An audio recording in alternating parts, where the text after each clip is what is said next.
Wiggy time on the fly. What's up, everybody? Sean Wiggins. I know I'm coming in hot. I'm coming in midway through this promo because it was so long. Sean Wiggins here alongside myself, Ref Hansen, and here is the man, Jerry the King Lawler, Northeast Wrestling, April the 25th, 2009, from Theills, New York. They ran a lot of shows in upstate New York there. It's 2009. Look at Lawler looking good. Always looking good. Ravens said it. I've said it. Jim Cornette said it. Tony Myers has said it. Jerry the King Lawler may be the greatest professional wrestler of all time in a lot of ways. And he just shook hands with the man. Woo! Space Mountain, baby. Bright lights. Big cities. Pretty ladies. Long limousines. Yeah. The Nature Boy, Ric Flair. And this is my one and only match I ever got to referee a match involving Nature Boy, Ric Flair, who is my probably all-time hero in a way. I've had so many. I've had the Von Erichs and Bret Hart, the Mountie. I've had plenty. But other than refereeing for Bull Dread and Jay Busta, refereeing for in a match with Ric Flair is up there, and refereeing multiple matches with Jerry the King.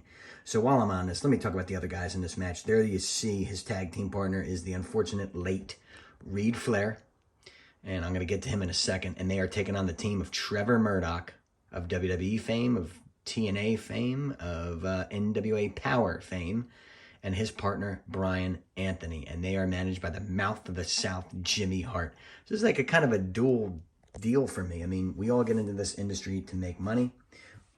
We all get in this industry to make it, quote unquote, but we also get in it to referee, or to wrestle, or to work with the people we grew up loving and watching, and you have to take that moment and bring it in. And there I am. I'm not in the best shape of my life. Not a backdrop. Lawler always took the backdrop. I'm not in the best shape there. My hair is getting a little long, and I was told to cut it back then, and I eventually did. This night, cool little story, I drove Trevor Murdoch and Jimmy, the Mouth of the South Hart. Yeah, baby, madness, man. I drove them back to the airport in Newark, because I live very, very, very, very, very close by. And they were hungry, and they were starving, and they were so hungry. They wanted to eat something, and they wanted to make it quick. And Trevor even mentioned, he's like, hey, man, if you see a fast food joint, just pull over. I'll get you something. And Jimmy Hart's like, you know, baby, madness, man. If we could just stop somewhere, I'll gladly buy you dinner. But I got to eat, baby. I got to eat, man. Jimmy's got to eat. So they were craving. There's Ric Flair. Woo! So they're craving it. And they're talking in the back. Trevor Murdoch's in the passenger seat. Jimmy Hart's in the back. And they're going back and forth. He's like, you know, man, I think there's a White Castle in New York City. And Jimmy Hart's like, yeah, baby, Manhattan, man. It's in Manhattan. There's one in Manhattan. I know it, man. Madness, baby, yeah. So they're going at it. All along, I knew of the White Castle in Clifton, New Jersey. For those of you watching my channel who live in other countries or around the country, there's a White Castle in Clifton, New Jersey, which is not far from Newark. I knew it the whole time. When I pulled into that frickin' parking lot of the White Castle, the smile on Trevor Murdoch and Jimmy Hart's face was just timeless. It was amazing. They were so happy, and Jimmy Hart bought me White Castle. And yes, I ate White Castle. And, drop kick, Jerry the King. PSA out there, you people should only be eating White Castle when you're hammered, or the day after. Other than that, it's total garbage. Lawler nails Trevor Murdoch with a dropkick. And the story behind this match is Ric Flair and Jimmy Hart have a beef. Ric Flair probably could. This is post-WrestleMania, so he already wrestled Shawn Michaels in his loser career match, rather.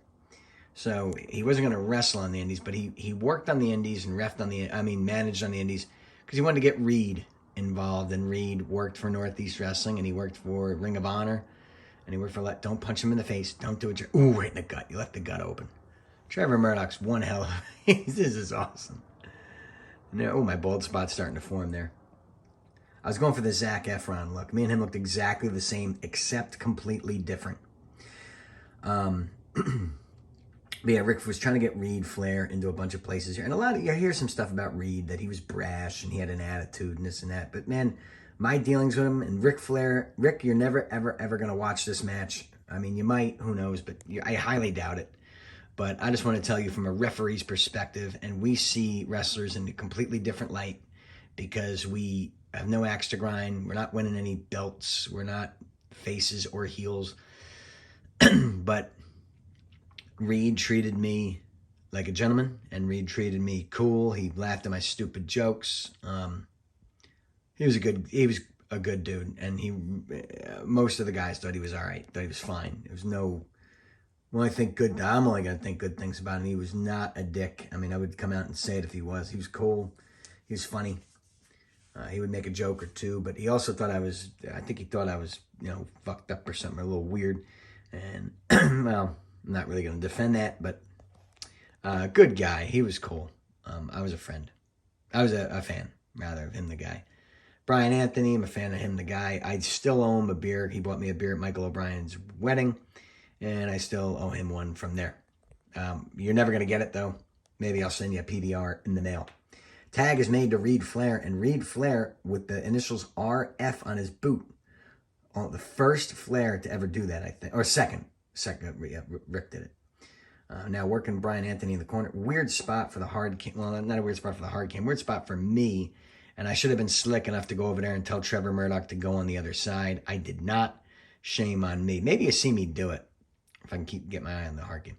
And Reid runs the ropes. Not so great. Ooh, there's a big chop. I mean, Reid wasn't his dad. But nobody's going to be his dad. You're not going to be your dad. But Reid Flair did have a scholastic wrestling background. And I thought he, might have had a shot to do something. I mean, the son of a legend is never really going to eclipse his father. I think Randy Orton might be the lone guy to do that. Bret Hart kind of eclipsed Stu Hart. Even though Stu Hart's, from another era completely. Bob and Randy Orton were from separate eras as well, but Stu was like years before Bret, so really can't count on the same, in my opinion. Anyway, Reid being worked on, and this event was cool. I did go up to Ric Flair, which is a little taboo to do, but I went up to him and I let him know. I shook his hand. I was like, Rick, I just want to tell you, I just want to thank you for being an inspiration. Blah, blah, blah. I went over the whole bit, and I was like, really, it started with your matches with the Von Erichs, because all you know, I'm a huge Von Erich fan, always was. And, Von Erichs probably still would have been over, but they got more over wrestling Ric Flair. I mean, David Von Erich versus Ric Flair would have been one of the all-time match series ever, had David lived. But, we still had Rick and Kerry, and Rick and Kevin had some great matches, too. And Reid Flair gets caught by Trevor Murdoch, right, with that jawbreaker. Trevor Murdoch, just another good hand. He's a good little worker. But, he's good. He looks the part. He makes facials. He acts like a heel. He's old school, and that's what I like. Just him and Reid match a little too much for my liking, but that's going to happen. Reid throwing right hands as his partner, Jerry the King Lawler, cheering him on. And I think he thought Trevor was coming out. Didn't quite work. I still look good. And this crowd here in Theills, New York, is a very, very old school crowd. Baby faces and heels. They're, you don't need to do 1 billion high spots and 1 billion flippity floppity flues to get them over, to get the crowd over. There's Jimmy Hart getting on the apron. Get down, Jimmy. And I'm getting in on, nice. Distracts me just into, and there, I had to stop. And the Flair gave me that extra second. And there's my claim to fame right there. I kicked Flair out. And I was wrong there. I should have ran and jumped out. But Lawler and Flair came in at the same time. And my teachings always were get the guy in the ring first. But they both jumped and they were far apart. So I jumped to Lawler, immediately spun back and ran and got Rick out of there. But that's my claim to fame right there. Was getting Flair, throwing Flair out of the ring. I had verbal contact with Ric Flair. And that's something to, hang your hat on in this industry when you work with the greats. Because you're not always going to get to. You got to take those moments and just breathe them in a little bit. And, I got the referee for Superfly Jimmy Snuka as well. I do hang that high. And some modern day guys, Kurt Angle. There's a lot of guys I got to work with, and I'm proud to have said that I did, and I just wish I'd done it more. And I wish I took advantage of these moments more. And Brian Anthony choking Reid on the ropes, and I got to get Lawler out. And there's Jimmy Hart. Just can't stop himself from intervening. He's been intervening for 30 years, and Flair's going crazy on the outside. I should have leaped to the outside and kicked him out, but refs shouldn't really leave the ring. But Flair was such a pro. I should have went back and did a little rewind, but I can't get to my controller here. But Flair jumps in, waits a split second, and gives me time to kick Lawler out and ran back in. That's a sign of just, there's some guys who are just really friggin' good at this craft. You know, it's wrestling just a parody of itself. Look at Lawler being a baby face. I'm going to rewatch that later. Kitchen sink. Gets him every time. Reid Flair's elbow pad flying off. Brian Anthony now mimicking the Nature Boy. That could come back to cost him. Kind of a weird tag there with Trevor Murdoch and Brian Anthony, but who am I to say? They're working over Reid Flair here. Reid taking the heat. I thought Lawler would. Murdoch with his own version of the people's elbow. We have a cover. That's not going to do it. You can't get Reid Flair down. But no, I want Rick to hear this. He's not, what am I talking about? He's never going to see this. But I just want a Reid Flair match up here, you know? Throw a Reid Flair match up there. Let's remember him. You remember those lost and smile. You know, that's why I try to include as many guys as well. I didn't have a personal relationship with him. I only really talked to him at shows, these shows, and I think I met him in a couple conventions, the Lord of the Rings conventions, if I'm not mistaken. And he remembered me, and he was a good guy. Flair wouldn't remember me. Ric Flair wouldn't remember me at all. I'd have to remind him, and he'd say, yeah. And now Reid, nice that was a good sunset flip. He got a little air on there. I mean, Reid he was an athlete because he was a scholastic wrestler. He was a catch can, you know, the Greco-Roman wrestling, but you know, to learn this, I bet if he stuck with it, he would have been something. He would have been working somewhere today. You know, fortunately, what happened, but I think he would have eventually gotten it because he could have worked at so many guys. I know Flair was he worked for Ring of Honor, and Ring of Honor tried to sue him. You owe us money and all this crap. Ring of Honor was they're just a nickel and dime indie at that time in a lot of ways. They could have went the route of TNA, and it probably would have worked. They didn't want to. They wanted to create their own stars, and it takes too long. You know, you got to have some stars come in. Ooh, nice move by Brian Anthony. Reid Flair too close to the corner. Oh, no. Trevor Murdoch's going to cut him off. What a pro. Man, that White Castle, I've never seen two guys happier in my life. And then Jimmy Hart had the best WWE wrestling managers of all time DVD shirt on, and he's standing at the counter ordering his White Castle, and the girl at the counter clearly knew who he was. She's like, "Excuse me, where'd you get that shirt?" And Jimmy Hart stared at her, knowing. Reid, extend your arm, you gotta get the tag, and there is the tag. But no, Jerry the King. I don't think so. Indians ain't winning no World Series. I didn't see the tag. God, I loved working with Lawler.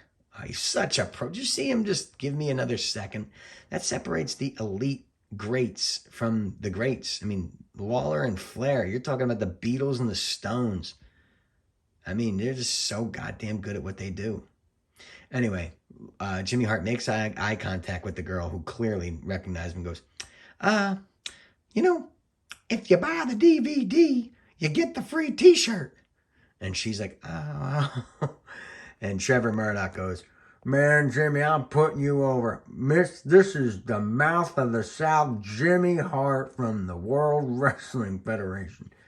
And everyone came pouring out of the back. All the girls that worked there and the guys, they got autographs from him. It was a cool moment.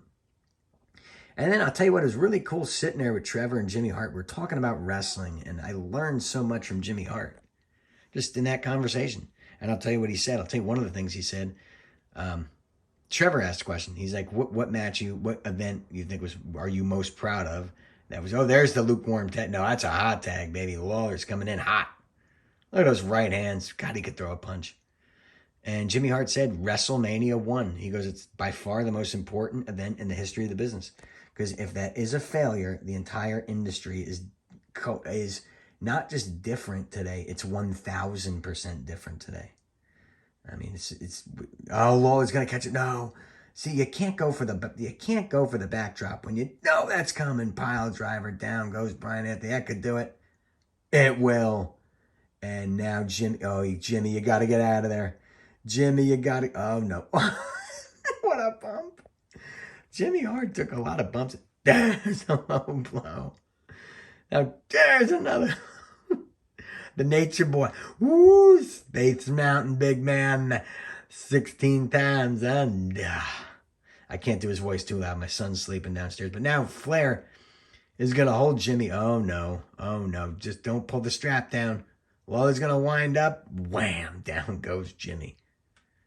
And Jimmy Hart worked hard. Everyone worked hard here. It was really cool. And there is Ric Flair and Jerry the King Lawler celebrating the victory as Jerry Lawler and Reid Flair are your winners here in Theills, New York.